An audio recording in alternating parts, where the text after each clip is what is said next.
एक छोटे से गांव में एक छोटी सी लड़की राधा रहती थी। वह अपने मम्मी पापा और दादी के साथ बहुत ही खुश रहती थी। उसके मम्मी पापा उसे बहुत प्यार करते थे और उसकी हर इच्छा पूरी करने की कोशिश करते थे। लेकिन एक दिन राधा की जिंदगी में एक बड़ा बदलाव आया। उसकी माँ की तबीयत खराब हो गई और वह अस्पताल में भर्ती हो गई। राधा के पिता ने उसे बताया कि उसकी माँ की तबीयत बहुत ही खराब है और वह जल्द ही ठीक नहीं हो पाएंगी।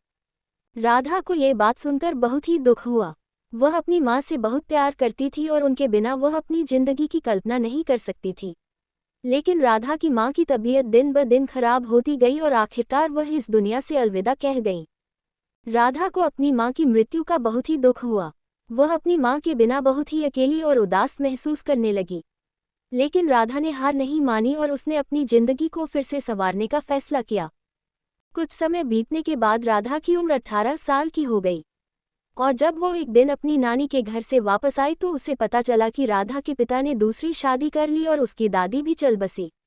राधा की सौतेली माँ बहुत ही कठोर और निर्दयी थी। वह राधा के साथ बहुत ही बुरा व्यवहार करती थी और उसे बहुत ही काम करवाती थी। राधा को अपनी सौतेली माँ का व्यवहार बहुत ही दुखदायी लगा। वह अपनी माँ की याद में बहुत ही उदास रहती थी और उसकी सौतेली माँ का व्यवहार उसे और भी दुखी कर देता था। लेकिन राधा ने हार नहीं मानी और उसने अपनी जिंदगी को फिर से संवारने का फैसला किया। राधा ने अपना खुद के टिफिन का व्यापार शुरू किया और वह अपना टिफिन पास के सभी सरकारी स्कूलों में देना शुरू कर दिया और फिर सभी आसपास के स्कूल से काफ़ी ऑर्डर आते जिससे वो अच्छी आमदनी पाने लगी और खुश रहने लगी। लेकिन एक दिन राधा की जिंदगी में एक नया मोड़ आया।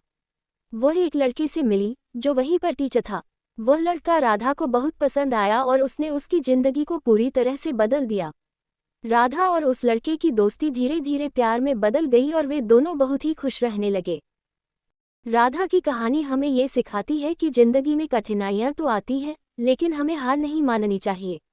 हमें अपने सपनों को पूरा करने के लिए मेहनत करनी चाहिए और कभी हार नहीं माननी चाहिए।